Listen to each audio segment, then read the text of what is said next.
भाई एक बात बता, तेरे आजकल एग्जाम में मार्क्स इतने कम क्यों आ रहे हैं? भाई तू पढ़ाई नहीं कर रहा क्या? पहले तो टॉपर था, अब क्या हुआ? अब तेरी प्रॉब्लम क्या है? प्रॉब्लम प्रॉब्लम ये है कि एजुकेशन सिस्टम है। और क्या प्रॉब्लम है? प्रॉब्लम ये है कि मैं चाहता हूँ मेरी लाइफ में कोई प्रॉब्लम ही ना हो, लेकिन अगर मेरी लाइफ में कोई प्रॉब्लम ना तो ये इस सिस्टम की सबसे बड़ी प्रॉब्लम होगी। ट्रस्ट मी, इन 14 सालों में मैंने सब देख लिया है। इसलिए हर बच्चे की जिंदगी में उम्र आती है जिसमें उसको रियलाइज करवाया जाता है उसकी जिंदगी एक नौकर, एक वर्कर और एक रोबोट बने बिना नहीं चल सकती।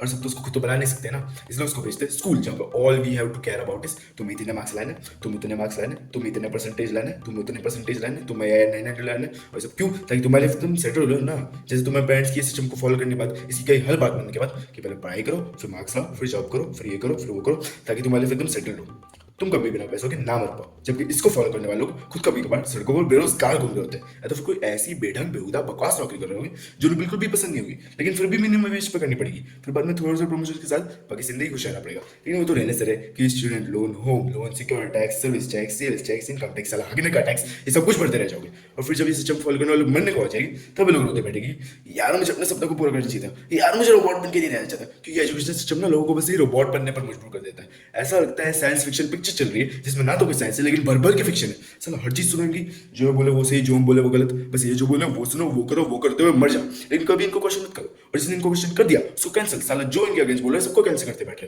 ताकि हर कोई इनके सिस्टम के अंदर, मैट्रिक्स के अंदर फंस के रहे। साला कुछ बोला तो कैंसिल, आवाज निकली तो कैंसिल, मुंह खुला तो कैंसिल। क्योंकि इनको तो रोबोट चाहिए ना, वर्कर चाहिए ना, जो इनकी बोली हर चीज को सुने, हर चीज को करे, हर चीज को करते हुए मर जाए। क्योंकि अगर हमने वो नहीं किया, हम लोग जिंदगी को सीधा सजा में मौत दे रहे हैं। हम तो भिखारी बन जाएगा ना अगर हम लोगों ने हमारे सपनों को चुना इनकी ये बकवास के बदले। और इस सिस्टम की ना 3 सबसे बड़ी खासियत है। पहला कि ना तुम्हें कभी भी भूखा मरने देगी, दूसरा कि ना तुम्हें कभी भी अमीर मरने देगी, और तीसरा कि बचपन में शुरू कर सीधा बुढ़ापे में खत्म होगी। नहीं मतलब पहले तो ये बोलेगी 10th कर लो, फिर तो मजे ही मजे। फिर जब 10th हो जाएगी तब लोग बोलेंगे 11th और 12th कर लो, फिर तो मजे ही मजे। फिर जब 11th और 12th हो जाएगी तब लोग बोलेंगे कि IIT नीट कर लो, फिर तो मजे ही मजे। और साला IIT नीट ने अलग दिमाग खराब करके गए।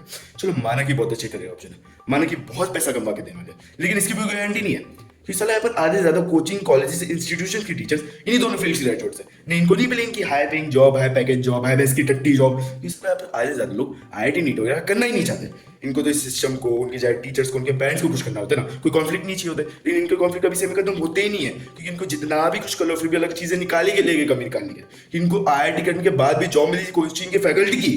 और अगर तुम्हें जॉब कोडिंग की करवानी थी तो उसके लिए तुम फिजिक्स और केमिस्ट्री क्यों पढ़वा रहे हो? नहीं मतलब सारी जिंदगी ऐसी चीजें पढ़ो जिनका आगे जिंदगी में कोई मतलब ही नहीं बनने वाला। नहीं मतलब अगर तो मुझे जॉब करने के लिए पाइथन सीखने की जरूरत है तो उसके लिए मैं अजीम उठल क्वांटम नंबर जानकर क्या करूंगा? नहीं मतलब देखो, चलो मान लिया कि इंजीनियरिंग में फिजिक्स और केमिस्ट्री की जरूरत पड़ेगी, लेकिन डॉक्टर बनने के लिए फिजिक्स की क्या जरूरत पड़ेगी? नहीं मतलब इंजेक्शन घुसाते टाइम ये सोचना पड़ेगा कि इस डायरेक्शन की वजह से इंजेक्शन घुसाएंगे तो उस डायरेक्शन की वजह से दवाई अंदर जाएगी, नहीं ना। या फिर जब हम लोग पेशेंट को ठीक करने जाएगी तब पेशेंट ये बोलेगा कि चुपचाप जीरो लॉ ऑफ थर्मोडायनेमिक्स बता, तो ही ठीक होगा, नहीं तो ये पे स्ट्रेस गिर के सुसाइड कर लूंगा।